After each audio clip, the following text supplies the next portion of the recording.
মোদীজি মহাশয়কে আমি অনুরোধ করব আমাদের leader of opposition Suvendu Adhikari মহাশয়কে কিছু বলবার জন্য। भारत माता की, भारत माता की जय श्री राम, जय जय श्री राम।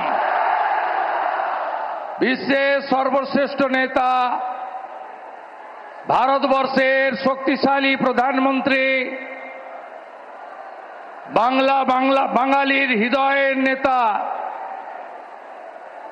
আমাদের সকলের সম্মানীয় প্রধানমন্ত্রী যশস্বী শ্রী নরেন্দ্র দামোদর দাস মোদীজিকে পশ্চিমবঙ্গবাসীর পক্ষ থেকে, পশ্চিমবঙ্গ বিধানসভার সমস্ত ভারতীয় জনতা পার্টির বিধায়কদের পক্ষ থেকে আমি শ্রদ্ধা এবং কৃতজ্ঞতা জানাই।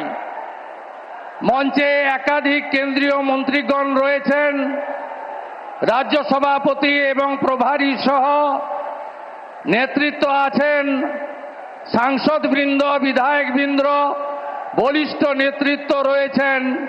সকলকে আমি ধন্যবাদ জ্ঞাপন করি এবং দেবতুল্য পশ্চিমবঙ্গের জনগণ, জনতা জনার্দন প্রবল বৃষ্টিকে উপেক্ষা করে লক্ষাধিক 2 লক্ষের কাছাকাছি মানুষ এই জায়গা ভরিয়ে দিয়েছেন।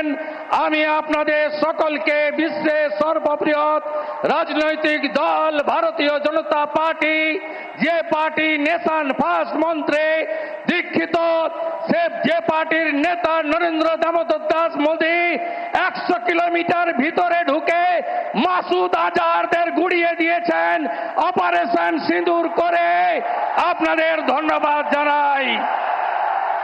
আমাদের প্রধানমন্ত্রীর বক্তব্য আপনারা শুনবেন। আমরা প্রত্যেক দিন একবার নয় 3 বার বলি, প্রধানমন্ত্রী অনেক বিহারে কর্মসূচি করে এসেছেন, বাংলাকে আজকে 5400 কোটি টাকার উন্নয়নের উপহার দিয়ে গেছেন। তাই নরেন্দ্র মোদীজির কথা শোনার সুযোগ করে দিই, তার জন্য আমি এখানেই আমার বক্তব্য শেষ করছি। হীরক রানী, হীরক রানী, দড়ি ধরে মারো টান, দড়ি ধরে মারো টান, তৃণমূল। রাজ্যের বিরোধী দলনেতা শুভেন্দু অধিকারী বক্তব্য রাখছেন। সভামঞ্চে উপস্থিত প্রধানমন্ত্রী নরেন্দ্র মোদী আর কিছুক্ষণের মধ্যেই তিনি বক্তব্য রাখবেন এবং তার আগে শুভেন্দু অধিকারী এই মুহূর্তে বক্তব্য রাখছেন। এই সভামঞ্চে আসার আগে একাধিক সরকারি প্রকল্পের উদ্বোধন করলেন প্রধানমন্ত্রী। 5400 কোটি টাকার প্রকল্পের উদ্বোধন করলেন, তারপরে এই সভামঞ্চে তিনি উপস্থিত হয়েছেন, তাকে একে একে অভ্যর্থনা জানিয়েছেন, সম্মান জানিয়েছেন। সভামঞ্চে উপস্থিত রয়েছেন রাজ্য সভাপতি শ্রমিক ভট্টাচার্য, অগ্নিমিত্রা পল, শুভেন্দু অধিকারী এই মুহূর্তে বক্তব্য রাখছেন, সৌমিত্র খা, প্রত্যেকেই উপস্থিত রয়েছেন সভামঞ্চে। আর কিছুক্ষণ পরেই বক্তব্য রাখবেন প্রধানমন্ত্রী নরেন্দ্র মোদী।